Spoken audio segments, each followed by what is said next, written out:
भाजपा से महापौर प्रत्याशी पुष्यमित्र भार्गव इन दिनों जोरों शोरों से जनसंपर्क कर रहे हैं, साथ ही चुनाव प्रचार प्रसार में भी लगे हुए हैं। इसी कड़ी में वे पहुंचे रेड एफएम के ऑफिस, जहां बेबाकी से उन्होंने अपनी राय रखी। Hi, this is RJ Vini from 94.3 my FM. Very good morning.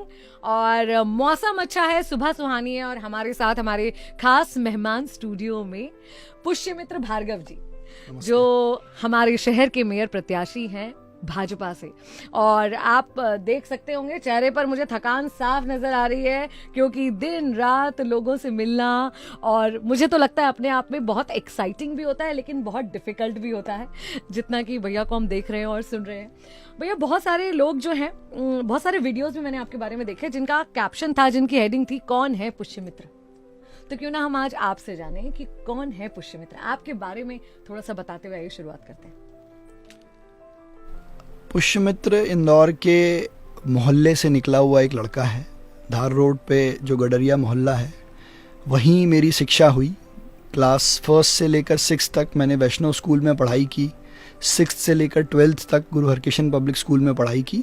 तो एक सामान्य परिवार से मेरे पिताजी चिकित्सक हैं, लेकिन स्कूल के समय से ही राष्ट्रीय स्वयंसेवक संघ का जो विचार मन में आया, लोगों की सेवा करने का जो विचार मन में आया, और दूसरा मेरे पिता से जब मेरी बात हुई कि आगे क्या करना है, तो उन्होंने मुझे ये सुझाव दिया था कि 2 ही प्रोफेशन ऐसे हैं जिसमें आप अपना धनोपार्जन भी कर सकते हो और लोगों की सेवा भी कर सकते हो, एक चिकित्सक और दूसरा अभिभाषक।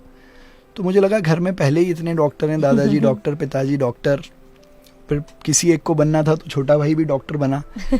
तो मैं वकील बनने का तय किया और इंदौर के स्कूल ऑफ लॉ से 5 इयर्स लॉ किया। लॉ करके मैं मुंबई गया, वहाँ मैंने डिप्लोमा किया साइबर लॉ में। वहाँ से फिर अखिल भारतीय विद्यार्थी परिषद के मैं संपर्क में था, तो मुझे अवसर मिला नॉर्थ ईस्ट में युवाओं के, छात्रों के बीच में यूथ डेवलपमेंट और कम्युनिटी डेवलपमेंट पे काम करने का।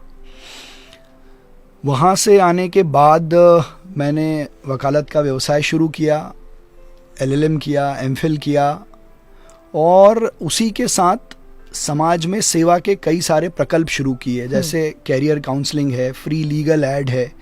शुरू से मन में ये था कि भगत सिंह, सुखदेव, राजगुरु, चंद्रशेखर आज़ाद, ये जो क्रांतिकारी हैं, इनका विचार हम जैसे नौजवानों में और आने वाली पीढ़ी में बना रहे।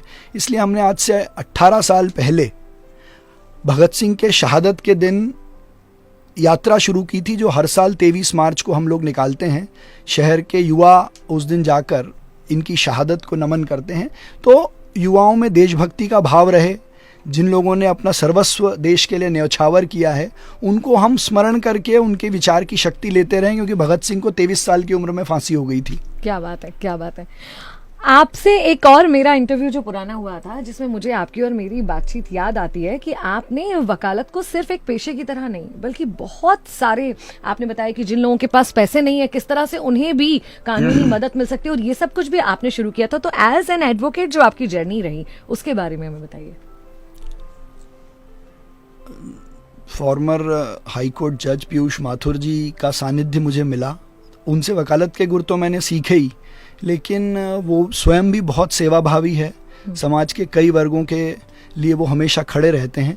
तो एक समय जब ऐसा आया था कि 2010, वो मैं आपसे बहुत शेयर करना चाहता हूँ। 2010 में एक साथ शादी भी हो गई। मेरे को राष्ट्रीय कार्यकारिणी में भी ले लिया गया भारतीय जनता युवा मोर्चे की। उसी समय जो मेरे गुरु थे पीयूष माथुर जी, वो हाईकोर्ट जज बन गए। तो मैं हर तरफ से अकेला इंडिपेंडेंट लड़ाई लड़ने के लिए तैयार था, लेकिन उसमें मेरी पत्नी का बहुत साथ मिला मुझे।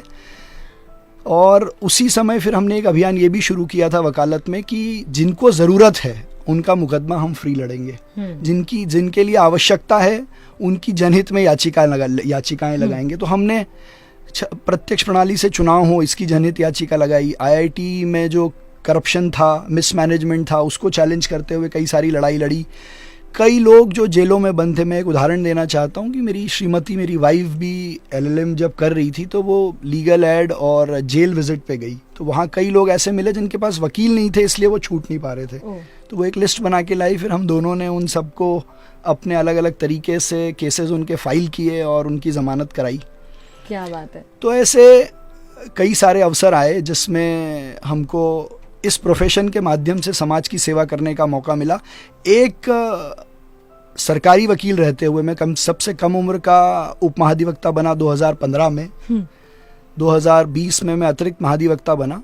तो एक प्रकरण जो मैं आपसे साझा करना चाहता हूँ, मंदसौर में एक 6 साल की बालिका के साथ बहुत ही हृदय विदारक और उस बच्ची के साथ सामूहिक बलात्कार हुआ था और भगवान की कृपा से वो बच्ची बच गई थी। तो वो शायद भारत का पहला प्रकरण होगा जिसमें सर्वाइवल रहा, लेकिन आरोपियों को फांसी की सजा हमने हाईकोर्ट से बरकरार कराई। क्या बात है, क्या बात है। आपके बारे में जितना मैंने सुना है कि वकालत के जरिए तो आपने देश की लोगों की मदद की है, लेकिन आप स्वभाव से क्रांतिकारी भी हैं, जितना हमने सुना है। कश्मीर में भी आप तिरंगा लहराकर आए हैं, उस वाक्य के बारे में बताइए। 2010 में देश में स्थिति ये थी कि गिलानी, अरुंधति रॉय जैसे लोग जो थे वो उन्होंने दिल्ली में बैठकर, संसद के पास बैठकर ये मांग की और घोषणा की कि कश्मीर को भारत से अलग कर दिया जाए, उसको आज़ादी दे दी जाए। हमको ये लगा कि इस देश में बैठ के लोग ऐसी कैसे बात कर सकते हैं। तो उस समय तत्कालीन हमारे राष्ट्रीय अध्यक्ष युवा मोर्चा के अनुराग ठाकुर जी के नेतृत्व में हमने तय किया कि इस देश का नौजवान देश भर से लाल चौक जाकर तिरंगा फहराएगा और ये बताएगा कि कश्मीर भारत का अंग है और जो पाक अधिकृत कश्मीर है, हमारे जिस हिस्से पे पाकिस्तान ने कब्जा किया हुआ है, उसको भी हम वापस लेंगे। इसके लिए देश का नौजवान और एक एक नागरिक तैयार है। तो कलकत्ता से ये यात्रा शुरू हुई। उस पूरी यात्रा में मैं वाहिनी के संयोजक के रूप में उनके साथ रहा और 25 जनवरी को जब हम पंजाब की सीमा से जम्मू कश्मीर की सीमा में कठुआ में प्रवेश किया, तब हमें वहीं गिरफ्तार किया गया। हम वहीं कठुआ जेल में रहे, मैं, अनुराग ठाकुर जी, अरुण जेटली जी, सुषमा स्वराज जी। लेकिन हमारे कुछ नौजवान जो जम्मू के रास्ते थे, उन्होंने 26 तारीख को लाल चौक पे तिरंगा लहराया और देश भर ने ये संदेश दिया कि कश्मीर भारत का अभिन्न अंग है, वो हमारा मान है, सम्मान है। और मैं बहुत खुश हूँ जब धारा 370 हटी। हाँ। तो वो उन्हीं सब प्रयासों का और कई सारे लोगों की शहादत का विषय था कि 370 केंद्र सरकार ने हटाई। ये बिल्कुल आप सही कह रहे हैं कि जो 370 हटी, इसका बीज कहीं वहीं बोया गया था, जिसका हिस्सा आप बने और वो आपको मौका मिला। आप बता रहे हैं कि आपको गिरफ्तार करा गया, ये तो क्रांतिकारी की तरह गिरफ्तार हुए। इसके अलावा क्या कोई ऐसा मसला आपसे जुड़ा है? इसके अलावा कई बार जब हम छात्र आंदोलन करते थे, शिक्षा की बाजारीकरण, व्यवसायीकरण के खिलाफ मुद्दों को उठाते थे, तो गिरफ्तारी भी होती थी, धाराएं भी लगती थी। एक केस मुझे याद है, अजीत सहरावत जी को इंदौर का कुलपति बनाया गया था तत्कालीन राज्यपाल बलराम जी जाखड़ द्वारा। तब हमने ये मुद्दा उठाया था कि कोई भी कुलपति किसी भी विश्वविद्यालय का अगर बनाया जाए तो वो एजुकेशनिस्ट हो, शिक्षाविद हो, उसका शिक्षा से कोई लेना देना हो। कोई भी राज्यपाल अपने चार्टर्ड अकाउंटेंट को, अपने पर्सनल असिस्टेंट को कहीं का कुलपति ना बनाए। तो हमने एक आंदोलन शुरू किया था, कुलपति शिक्षाविद हो। 6 दिन उसमें लगातार हमने भूख हड़ताल भी की, विश्वविद्यालय पे हमने प्रदर्शन किया और हम जिस दिन कुलपति ज्वाइन करने वाले थे, हमने उस दिन मांग की थी कि हम उनको रोकेंगे कि कोई शिक्षाविद होगा तो ही ज्वाइन कराएंगे। तो कुलपति शिक्षाविद हो, ये बात रखने जब हम चैम्बर में गए उनके, तब वहाँ हम पे प्रकरण भी दर्ज हुआ और उसके बाद उस प्रकरण पे जब केस चला तो कोर्ट में हम लोगों को दोषमुक्त किया कि आप सही बात के लिए और ये झूठा केस आप पे दर्ज किया गया था। तो ये शिक्षा के बाजारीकरण, व्यवसायीकरण के खिलाफ कई सारे आंदोलन हमने किए हैं। क्या बात है, क्या बात है। एक नेता, एक राजनेता, एक पॉलिटिशियन की एक इमेज हमारे दिमाग में होती है। वो किसी बड़े परिवार से आता है, उनके बहुत बड़े बंगले कोठी होते हैं और उनके मामले में जो प्रकरण दर्ज होते हैं वो ऐसे नहीं होते हैं जैसे आपके मामले में दर्ज हैं, वो कुछ अलग होते हैं। तो कुछ नयापन लग रहा है इस बार के चुनावों में, कुछ अलग लग रहा है। आपको क्या लगता है, आपकी एजुकेशन, आपका हम्बल बैकग्राउंड किस तरह से आपको आपके राजनीतिक करियर में मदद कर सकता है? देखिए, ये भारतीय जनता पार्टी में ही संभव है। भारतीय जनता पार्टी शुरू से पार्टी विद दी डिफरेंस है।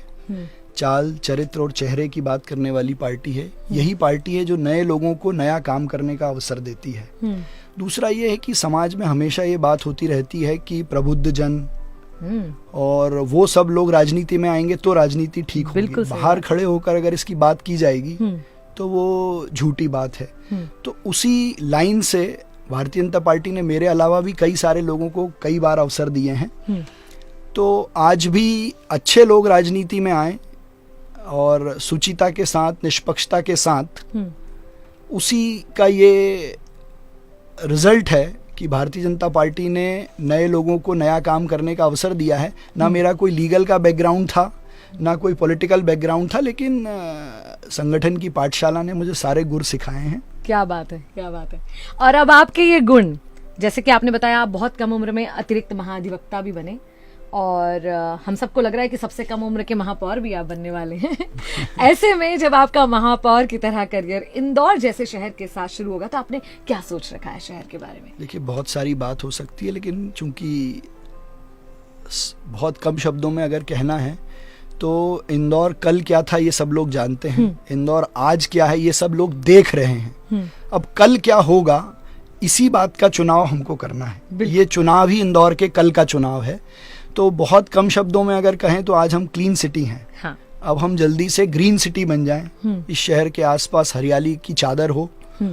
हम अब जल्दी से अपने कामों से और बढ़ते हुए टेक्नोलॉजी के यूज से जल्दी से हाईटेक सिटी बन जाएं। ये तीनों होंगे तो इंदौर अपने आप देश में स्मार्ट सिटी हो जाएगा। बिल्कुल बिल्कुल। लेकिन ये चारों किसके लिए? ये चारों भारत में या भारत के बाहर इंदौर को भारत की ट्रेडमार्क सिटी बनाने के लिए है। कि हम कहीं भी दुनिया में बात करें कि मैं भारत से आया हूं या भारत में ऐसा होता है तो सामने वाला ये कहे कि भारत वो देश है जहां इंदौर शहर है। क्या बात है, क्या बात है, गूज़बम्स। तो बहुत अच्छा लग रहा है और बहुत होपफुल है हम आपके साथ इंदौर के फ्यूचर को लेकर। तो हमारी आपको बहुत शुभकामनाएं और हर युवा को, हर यूथ के मन में बहुत एक्साइटमेंट और बहुत खुशी है आपके जैसे नेता को देखकर। और हम में से सारे लोगों को ये लग रहा है कि हमारे बीच का कोई व्यक्ति भी नेता बन सकता है, राजनेता बन सकता है और हमारे शहर को, हमारे देश को, हमारे प्रदेश को आगे लेकर जा सकता है। तो हम सबकी बहुत सारी शुभकामनाएं। पुष्यमित्र, आपका क्या मैसेज है सारे सुनने वालों के लिए? मेरा सुनने वालों को मैसेज ये है कि जो आप फील कर रहे हैं, जो आप अनुभव कर रहे हैं कि पिछले 4 कार्यकाल महापौर के रहे हैं, श्री कैलाश विजयवर्गीय रहे, फिर डॉक्टर उमा शशि शर्मा रही, फिर कृष्ण मुरारी मोघे रहे, मालिनी भाभी जिन्होंने स्वच्छता में इंदौर को नंबर 1 बनाया। तो ये 4 महापौर ने मिलकर इंदौर में स्वच्छता का पंच लगाया है, सिक्सर लगाने की तैयारी है। अगर वैसा ही आनंद हमारे मन में, खुशी और हर नागरिक के चेहरे पे मुस्कुराहट बनी रहे, इसलिए जरूरी है कि इंदौर की जनता अब भाजपा के महापौर का पंच लगाए। क्या बात है, क्या बात है। Thank you so much sir, all the very best. Thank you.